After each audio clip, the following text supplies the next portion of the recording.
ಕೂದಲಂದರೆ ಯಾರಿಗೆ ತಾನೇ ಇಷ್ಟ ಇಲ್ಲ. ಗಂಡು ಮಕ್ಳಿಗೆ ಇಷ್ಟ ಆಗುತ್ತೆ, ಹೆಣ್ಮಕ್ಳಿಗೂ ಇಷ್ಟ ಆಗುತ್ತೆ. ಅದರಲ್ಲೂ ಹೆಣ್ಮಕ್ಳಿಗಂತೂ ಉದ್ದ ದಟ್ಟವಾಗಿರೋ ಕೂದಲು, ಜಡೆ ಹಾಕಬೇಕು ಮತ್ತು ಹೇರ್ ಸ್ಟೈಲ್ ಮಾಡ್ಕೋಬೇಕು ಅಂತ ತುಂಬ ಕನಸುಗಳನ್ನ ಕಟ್ಟಿರ್ತಾರೆ. ಬೇರೆಯವ್ರ ಕೂದಲು ನೋಡಿದ ತಕ್ಷಣ ಆಸೆ ಬರ್ತಿರ್ತದಲ್ಲ, ನಮ್ಮ ಕೂದಲನ್ನು ಇಷ್ಟು ಉದ್ದ ಯಾಕಿರಬಾರ್ದು, ಇಷ್ಟು ದಟ್ಟ ಯಾಕಿರಬಾರ್ದು ಅಂತ. ಹಾಗಿದ್ರೆ ಈ ವಿಡಿಯೋನ ನಿಮಗಾಗಿಯೇ ತಂದೀನಿ. ಪೂರ್ತಿಯಾಗಿ ವಿಡಿಯೋ ನೋಡಿ. ಹೊಸಬ್ರು ಯಾರಾದರೂ ನೋಡ್ತಿದ್ರೆ ನನ್ನ ಚಾನಲ್ ಬೇಗ ಸಬ್ಸ್ಕ್ರೈಬ್ ಮಾಡ್ಕೊಳ್ಳಿ. ಕೂದಲಿಗೆ ಸಂಬಂಧಪಟ್ಟಿರೋ ವೀಡಿಯೋಸ್ಗಳನ್ನ ಹಾಕ್ತಿರ್ತೀನಿ, ಹಲವಾರು ಟಿಪ್ಸ್ಗಳನ್ನ ಕೊಡ್ತೀನಿ, ರೆಮಿಡಿಗಳನ್ನ ಹೇಳ್ತೀನಿ. ನಂತರನೇ ಉದ್ದ ಕೂದಲು ನೀವು ಕೂಡ ಬೆಳೆಸ್ಬೋದು. ಈ ಒಂದು ಹೇರ್ ಆಯಿಲ್ ಎದ್ರದಂತ ನೋಡ್ತಿದ್ದೀರಾ, ನೀವು ಆಗಲೇ ತಮ್ಮನೆಲ್ಲ ನೋಡಿರ್ಬೋದು, ಅಲೋವೆರಾ ಹೇರ್ ಆಯಿಲ್. ಓಕೆ, ಇವಾಗ ಅಲೋವೆರಾ ಹೇರ್ ಆಯಿಲ್ನ ಯಾವ ರೀತಿ ಮಾಡೋದಂತ ನೋಡೋಣ. ನಾನಂತೂ ಆಲ್ರೆಡಿ ಒಂದು ಪ್ಲಾಂಟನ್ನು ಹಚ್ಕೊಂಡ್ಬಿಟ್ಟಿದ್ದೀನಿ, ಅಲೋವೆರಾ ಗಿಡನ. ಇದು ನನಗೆ ಫೇವ್ರೇಟು ಮತ್ತು ಇದನ್ನು ಎಕ್ಸ್ಪೆಷಲಿ ನಾನು ಕೂದಲಿಗೆ ಬೇಕಂತಲೇ ಇದನ್ನು ಬೆಳೆಸಿರೋದು. ಸ್ಕಿನ್ಗೂ ಕೂಡ ಭಾಳ ಯೂಸ್ ಆಗ್ತದೆ. ಬಟ್ ನನಗಿಲ್ಲಿ ಮೇಯ್ನಾಗಿ ನನ್ನ ಕೂದಲನ್ನು ಸಿಕ್ಕಾಪಟ್ಟೆ ಪ್ರೀತಿಸ್ತೀನಿ ಆ್ಯಂಡ್ ಅದಕ್ಕೆ ಕೇರ್ ಮಾಡ್ತೀನಿ. ಹಾಗಾಗಿ ನಾನು ಅಲೋವೆರಾ ಗಿಡನ ಬೆಳೆಸ್ಕೊಂಡಿದ್ದೀನಿ ನನ್ನ ಕೂದಲಿಗೋಸ್ಕರ. ಈಗ ನಾನು ಚಿಕ್ಕದಾಗಿದ್ದರೂ ಪರವಾಗಿಲ್ಲ, ನನ್ನ ಕೂದಲು ಸಲುವಾಗಿ ನಾನು ಒಂದಿಷ್ಟು ಕಿತ್ಕೊತೀನಿ. ಒಂದು 2-3 ಅಲೋವೆರಾನ ಕಟ್ ಮಾಡಿ ಇದನ್ನು ನೀಟಾಗಿ ಒಂದಿಷ್ಟು ಅದರ ಒಂದು ಫಸ್ಟಿಗೆ ಏನು ಜೆಲ್ಲಾಗಿ ಏನಾದರೂ ಬಿಡ್ತದಲ್ಲ, ಸೊ ಅದು ಫಸ್ಟ್ ಹೋಗಬೇಕು. ಯೆಲ್ಲೋ ಕಲರ್ ಇರ್ತೈತಿ ಆ ಜೆಲ್, ಸೊ ಅದು ಹೋಗೋ ತನಕ ಬಿಟ್ಟು ಅದಾದಮೇಲೆ ಈ ರೀತಿ ಕ್ಲೀನಾಗಿ ಅದನ್ನು ವಾಶ್ ಮಾಡ್ಕೋಬೇಕು. ಅದರಲ್ಲಿರೋ ಸ್ವಲ್ಪ ಬ್ಯಾಡ್ ಸ್ಮೆಲ್ ಇರುತ್ತೆ. ಫಸ್ಟಿಗೆ ಏನು ಕಟ್ ಮಾಡ್ತಿಲ್ಲ ಒಂದು ರೀತಿ ಸ್ಮೆಲ್ಲು, ಮತ್ತು ಆ ಒಂದು ಜೆಲ್ ಇರ್ತದಲ್ಲ ಅದು ನಮಗೆ ಯೂಸ್ ಆಗಂಗಿಲ್ಲ. ಹಾಗಾಗಿ ಅದನ್ನು ತೆಗೆದುಬಿಟ್ಟು ಕ್ಲೀನಾಗಿ ತೊಳ್ಕೊಂಡ್ಬಿಟ್ಟು ಇವಾಗ ಇದನ್ನು ನೀಟಾಗಿ ಸಣ್ಣ ಪೀಸಸ್ ಆಗಿ ನಾನು ಕಟ್ ಮಾಡ್ಕೊತೀನಿ. ಅಲೋವೆರಾನ ಸೈಡಿಗಿರೋ ಮುಳ್ಳುಗಳನ್ನು ಅದನ್ನು ರಿಮೂವ್ ಮಾಡಿಕೊಂಡು ಸಣ್ಣ ಪೀಸಸ್ಗಳನ್ನ ನಾನು ಇವಾಗ ಕಟ್ ಮಾಡ್ತೀನಿ. ಅದಕ್ಕಿಂತ ಮುಂಚೆ ನಿಮಗಿದು ಮಿಕ್ಸಿ ಜಾರ್ನ ತೋರಿಸ್ತಾ ಇದ್ದೀನಿ. ಇದಕ್ಕೆ ಮಿಕ್ಸಿ ಜಾರ್ ಬೇಕಾಗ್ತದೆ. ಇವಾಗ ಇದನ್ನು ಸಣ್ಣ ಪೀಸಸ್ ಆಗಿ ಕಟ್ ಮಾಡ್ಕೊಳ್ಳೋಣ. ಸೈಡಿಗೆ ನಾವು ಮಿಕ್ಸಿ ಜಾರ್ನ ಇಟ್ಕೊಳ್ಳೋಣ. ಇವಾಗ ನಾನು ನೀಟಾಗಿ ಕಟ್ ಮಾಡೋದನ್ನು ತೋರಿಸ್ತೀನಿ. ಮತ್ತು ಅಲೋವೆರಾ ಅಂದ ತಕ್ಷಣ ಕೂದಲಿಗೆ ಏನೆಲ್ಲ ಉಪಯೋಗ ಇದೆ ಅಂತ ಸ್ವಲ್ಪ ನನಗೆ ಗೊತ್ತಿರುವಷ್ಟು ಹೇಳ್ತಾ ಹೋಗ್ತೀನಿ. ಅಂದರೆ ನನಗೆ ನನ್ನ ಕೂದಲಿಗೆ ಎಷ್ಟು ಇಫೆಕ್ಟಿವ್ ಆಗಿದೆ, ಎಷ್ಟು ವರ್ಷಗಳ ಕಾಲ ನನಗೆ ಇದರಿಂದ ನನಗೆ ಬೆನಿಫಿಟ್ ಆಗಿದೆ ಅನ್ನೋದನ್ನು ಸ್ವಲ್ಪ ಹೇಳ್ತಾ ಹೋಗ್ತೀನಿ. ಯಾಕಂದರೆ ಹಲವಾರು ವಿಡಿಯೋಗಳಲ್ಲಿ ನಾನು ಹೇಳೀನಿ, ಹಿಂದಿನ ವಿಡಿಯೋಗಳಲ್ಲಿ ನಾನು ಹೇಳೀನಿ, ಬೇಕಿದ್ದರೆ ಹೋಗಿ ಚೆಕ್ಔಟ್ ಮಾಡ್ಬೋದು. ನಾನು ಈ ವಿಡಿಯೋ ಎಂಡಲ್ಲಿ ಕೂಡ ಹಾಕಿರ್ತೀನಿ ಕೆಲವೊಂದು ಹೇರ್ ಕೇರ್ ರಿಲೇಟೆಡ್, ಯಾವ ರೀತಿ ನಾನು ಮಾಡ್ತೀನಿ, ಯಾವ ರೀತಿ ನಾನು ಹೇರ್ ಪ್ಯಾಕ್ ಮತ್ತು ನನ್ನ ಹೇರ್ ಮೆಹಂದಿ ಯಾವ ರೀತಿ ಐತೆ ಅಂತ ತೋರಿಸಿರ್ತೀನಿ. ಅದನ್ನು ನೀವು ಚೆಕ್ಔಟ್ ಮಾಡ್ಬೋದು ಕೆಲವೊಂದು ವೀಡಿಯೋಸ್ಗಳನ್ನು. ಇವಾಗ ನಾನು ಈ ಅಲೋವೆರಾನ ಜಾಸ್ತಿ ಪ್ಯಾಕ್ ಹಚ್ತಾ ಇದ್ದೆ ಆ್ಯಂಡ್ ಮೆಹಂದಿಗಳಲ್ಲಿ ಹಾಕ್ತಾ ಇದ್ದೆ. ಹೇರ್ ಆಯಿಲ್ನ ಬಳಸ್ತಾ ಇರೋದು ಇದು 2ನೇ ಬಾರಿ. ಸೊ 2ನೇ ಬಾರಿಗೆ ನನಗೆ ರಿಸಲ್ಟ್ ಒಳ್ಳೆಯದು ಅಂತ ಅನ್ನಿಸ್ತು. ಹಾಗಾಗಿ ನಾನು ನಿಮ್ಮ ಜೊತೆ ಶೇರ್ ಮಾಡ್ಕೋತಾ ಇದ್ದೀನಿ. ಅಲೋವೆರಾ ಹೇರ್ ಆಯಿಲ್ ಬಂದುಬಿಟ್ಟು ನಿಮ್ಮ ಹೇರ್ಸ್ ಗ್ರೋತ್ ಮಾಡೋದ್ರಲ್ಲಿ ತುಂಬಾ ಹೆಲ್ಪ್ ಮಾಡುತ್ತೆ. ಅಕಸ್ಮಾತ್ ಏನಾದರೂ ನಿಮಗೆ ಹೇರ್ ಫಾಲ್ಸ್ ಜಾಸ್ತಿ ಆಗ್ತಿತ್ತಪ್ಪ ಅಂತಂದರೆ ಇದು ತಡೆಗಟ್ಟುತ್ತೆ. ಮತ್ತು ನಿಮ್ಮ ಕೂದಲೇನಾದರೂ ಡಲ್ ಆಗಿತ್ತಪ್ಪ ಅಂತಂದರೆ ಇದು ಶೈನಿಂಗ್ ಕೊಡೋದ್ರಲ್ಲಿ ಸಿಕ್ಕಾಪಟ್ಟೆ ಹೆಲ್ಪ್ ಮಾಡ್ತದೆ. ಇದಕ್ಕೂ ಹೆಲ್ತ್ಗೂ ಕೂಡ ಒಳ್ಳೆಯದಂತಾರೆ. ಕೆಲವೊಬ್ಬರು ಇದನ್ನು ಹೊಟ್ಟೆಗೂ ಸೇವಿಸ್ತಾರೆ. ಅದನ್ನು ನೀವು ನೋಡಿ ಇದನ್ನು ಯೂಸ್ ಮಾಡ್ಕೋಬೋದು. ಪ್ಲ್ಯಾಂಟನ್ನು ನೀವು ಬೆಳೆಸ್ಕೋಬೋದು. ಪ್ಲ್ಯಾಂಟನ್ನು ಬೆಳೆಸಿದ್ರೆ ಸಿಕ್ಕಾಪಟ್ಟೆ ನಿಮ್ಗೆ ಯೂಸ್ ಆಗ್ತದೆ. ಯಾಕಂದರೆ ಸ್ಕಿನ್ಗೆ ಮತ್ತು ಹೇರ್ ರಿಲೇಟೆಡ್ ನಿಮ್ಗೆ ಎಲ್ಲಾದರೂ ಗಾಯ ಆಗಿದ್ದರೆ ಅಲ್ಲೂ ಕೂಡ ಇದನ್ನು ಅಪ್ಲೈ ಮಾಡಬೇಕು. ಅದರ ಒಂದು ಔಷಧಿಯ ಪ್ರಮಾಣ ಅದು ಬಿಟ್ಕೊಳ್ತಪ್ಪ ಅಂತಂದರೆ ನಿಮ್ಮ ಒಂದು ಸ್ಕಿನ್ ಮೇಲೆ ಯಾವುದಾದ್ರೂ ಹಳೆ ಕಲೆ ಆಗಿರ್ಬೋದು, ಎಲ್ಲಾದರೂ ಬಿದ್ದಿದ್ದ ಕಲೆ ಆಗಿರ್ಬೋದು, ಏನಾದರೂ ಗಾಯ ಆಗಿರ್ಬೋದು, ಅದು ನಿವಾರಣೆ ಆಗುತ್ತೆ ಈ ಒಂದು ಅಲೋವೆರಾದಿಂದ. ಹಾಗಾಗಿ ಅಲೋವೆರಾ ಗಿಡ ಬೆಳೆಸೋದ್ರಿಂದ ತುಂಬಾ ಹೆಲ್ಪ್ ಇದೆ, ಸಿಕ್ಕಾಪಟ್ಟೆ ಹೆಲ್ಪ್ ಇದೆ. ಹಾಗಾಗಿ ನಾನು ನಿಮಗೆ ಮೇಲೆ ಹೇಳಕತ್ತೀನಿ.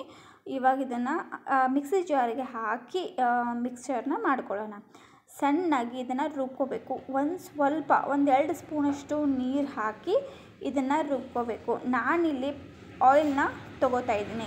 ಇವಾಗ ನಾವು ಹೇರ್ ಆಯಿಲ್ ಮಾಡಬೇಕಲ್ವ, ಹಾಗಾಗಿ ನಾನೀಗ ಪ್ಯಾರಾಚೂಟ್ ಆಯಿಲ್ನ ತೊಗೋತೀನಿ. ನಿಮ್ಗೆ ಯಾವುದು ಇಷ್ಟನೋ ಸೊ ಆ ಒಂದು ಆಯಿಲ್ ಜೊತೆಗೆ ಇದನ್ನು ಪ್ರಿಪೇರ್ ಮಾಡ್ಕೋಬಹುದು. ಕೆಲವೊಬ್ಬರು ಆಲ್ಮಂಡ್ ಆಯಿಲು ಮತ್ತು ಪ್ಯಾರಾಚೂಟ್ ಆಯಿಲ್ ಒಳಗೆ ಸಿಕ್ಕಾಪಟ್ಟೆ ವೆರೈಟೀಸ್ ಅದಾವೆ.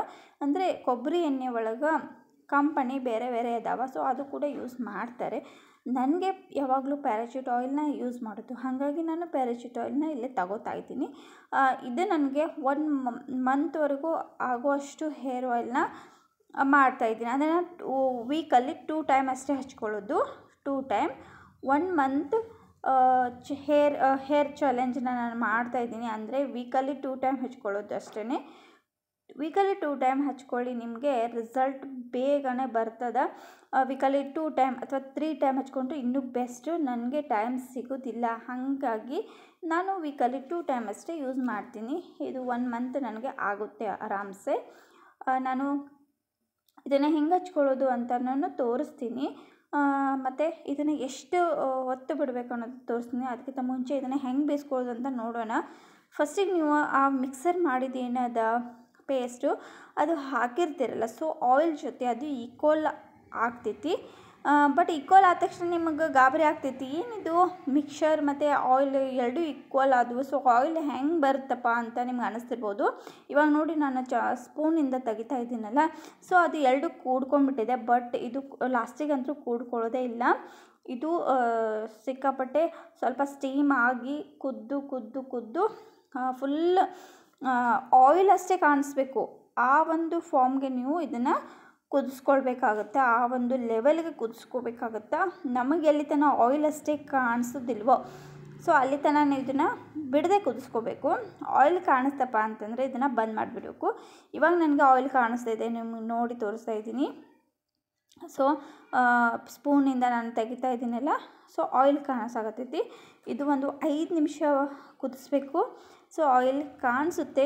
ಇದಾದಮೇಲೆ ಇದನ್ನು ಗ್ಯಾಸ್ ಆಫ್ ಮಾಡೋದು ಅಷ್ಟೇ.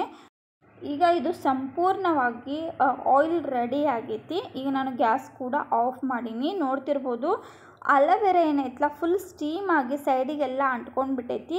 ಅದಾದಮೇಲೆ ಜಸ್ಟ್ ಆಯಿಲ್ ಏನೈತಲ್ಲ ಅದೊಂದೇ ಕಾಣಕತ್ತೈತಿ. ಬಟ್ ಆಯಿಲ್ ಕಲರ್ ಮಾತ್ರ ಸಿಕ್ಕಾಪಟ್ಟೆ ಮಸ್ತ್ ಬಂದೈತಿ. ಮಾರ್ಕೆಟಲ್ಲಿ ಏನು ಸಿಗ್ತೈತಲ್ಲ, ಸೊ ಅದೇ ರೀತಿ ಒಂದು ಹೇರ್ ಆಯಿಲ್ ರೆಡಿ ಆಗೈತಿ. ಬಟ್ ಸ್ಮೆಲ್ ಮಾತ್ರ ಇಲ್ಲ ಅಷ್ಟೇ. ನಿಮಗೆ ಸ್ಮೆಲ್ ಬೇಕಾಗಿದ್ದರೆ ಇದು ತಣ್ಣಗಾದ್ಮೇಲೆ ಇದರಲ್ಲಿ ನೀವು ಆಲ್ಮಂಡ್ ಡ್ರಾಪ್ಸ್ನ ಯೂಸ್ ಮಾಡಿ ಹಚ್ಕೋಬೋದು. ಆವಾಗ ನಿಮಗೆ ಸ್ಮೆಲ್ ರಹಿತ ಕಲರ್ ಜೊತೆಗೇ ಒಂದು ಹೇರ್ ಆಯಿಲ್ನ ನೀವು ತಯಾರು ಮಾಡಿದಂಗೆ ಆಗುತ್ತೆ. ಸೊ ಮನೆಯಲ್ಲಿ, ಹಾಗಾಗಿ ನ್ಯಾಚುರಲ್ ಅಲೋವೆರಾ ಹೇರ್ ಆಯಿಲ್ ಇವಾಗ ರೆಡಿ ಆಯಿತು. ಇನ್ನೇನು ಈ ರೀತಿ ಕಾಚಿನ ಬಾಟಲ್ಸ್ಗಳಲ್ಲಿ ನೀವು ಹಾಕಿ ಇಟ್ಕೋಬೇಕು. ತಿಂಗಳವರೆಗೂ ಏನೂ ಕೂಡ ಆಗಲ್ಲ. ನಾನು ಒಮ್ಮೊಮ್ಮೆ ಮಿಸ್ ಆದರೆ 1.5 ತಿಂಗಳವರೆಗೂ ಯೂಸ್ ಮಾಡ್ಕೋತೀನಿ. ಹೇರ್ಸು ಲೆಂತ್ ಇರೋದ್ರಿಂದ ನಾನು ಹೇರ್ಸ್ ಲೆಂತ್ಗೆ ಮತ್ತು ಹೇರ್ ರೂಟ್ಸ್ಗೆ ನಾನು ಹಚ್ಕೋತಾ ಇರ್ತೀನಿ. ರೂಟ್ಸ್ಗೆ ಹಚ್ಕೊಂಡು ಆರಾಮ್ಸೆ ನಾವು ಮಸಾಜ್ ಮಾಡ್ಕೋಬೇಕು. ಈಗ ಹೇರ್ ಆಯಿಲ್ ರೆಡಿಯಾಗಿದೆ. ನೋಡ್ತಿರ್ಬೋದು ಸಿಕ್ಕಾಪಟ್ಟೆ ಇದರಿಂದ ಬೆನಿಫಿಟ್ಸ್ ಇದೆ. ನಾನು ಈಗ ನನ್ನ ಕೂದಲನ್ನು ತೋರಿಸ್ತೀನಿ, ಯಾವ ರೀತಿ ಶೈನಿಂಗ್ ಮತ್ತು ಸಿಲ್ಕಿ ಮತ್ತು ಎಷ್ಟು ಉದ್ದ ಕೂದಲಿದೆ ಅಂತ. ನನ್ನ ವಿಡಿಯೋ ನಾನು ಯಾವ ಪೋಸ್ಟರ್ ಆಗಿರ್ಬೋದು, ಬೇರೆಯವರ ವಿಡಿಯೋ ಆಗಿರ್ಬೋದು ನಾನು ಹಾಕ್ತಿಲ್ಲ.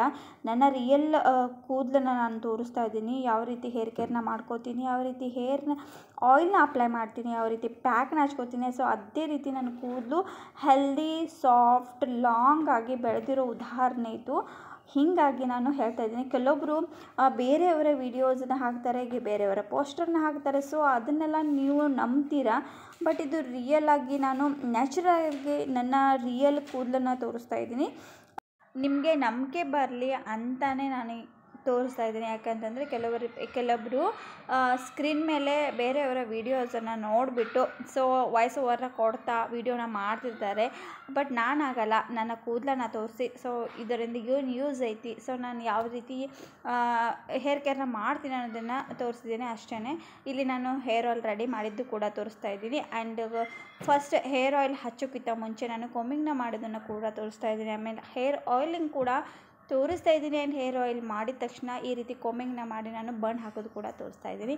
ಐ ಹೋಪ್ ಇವತ್ತಿನ ವಿಡಿಯೋ ನಿಮಗೆಲ್ಲ ಇಷ್ಟ ಆಗೈತೆ ಅನ್ಕೋತೀನಿ. ಇಷ್ಟ ಆದಲ್ಲಿ ಏನು ಮಾಡಬೇಕು ಗೊತ್ತಲ್ಲ, ಫಾಸ್ಟಾಗಿ ಹೋಗಿ ನನ್ನ ಚಾನಲ್ಗೆ ಸಬ್ಸ್ಕ್ರೈಬ್ ಆಗಿ ಆ್ಯಂಡ್ ಲೈಕ್ ಮಾಡಿ, ಕಮೆಂಟ್ ಮಾಡಿ ತಿಳಿಸಿ ನಿಮ್ಮ ಒಂದು ಅಭಿಪ್ರಾಯನ ಅಂತ ಹೇಳ್ತಾ ಈ ವಿಡಿಯೋನ ಇಲ್ಲಿಗೆ ಎಂಡ್ ಮಾಡ್ತೀನಿ. ಆ್ಯಂಡ್ ನೆಕ್ಸ್ಟ್ ಒಂದು ಹೊಸ ವ್ಲಾಗಲ್ಲಿ ಸಿಗ್ತೀನಿ.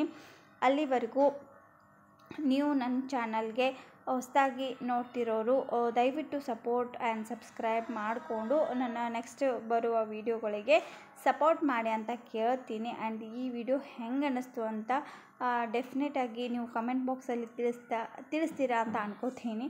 Thank you for watching. Take care. ನಮಸ್ಕಾರ ಎಲ್ರು.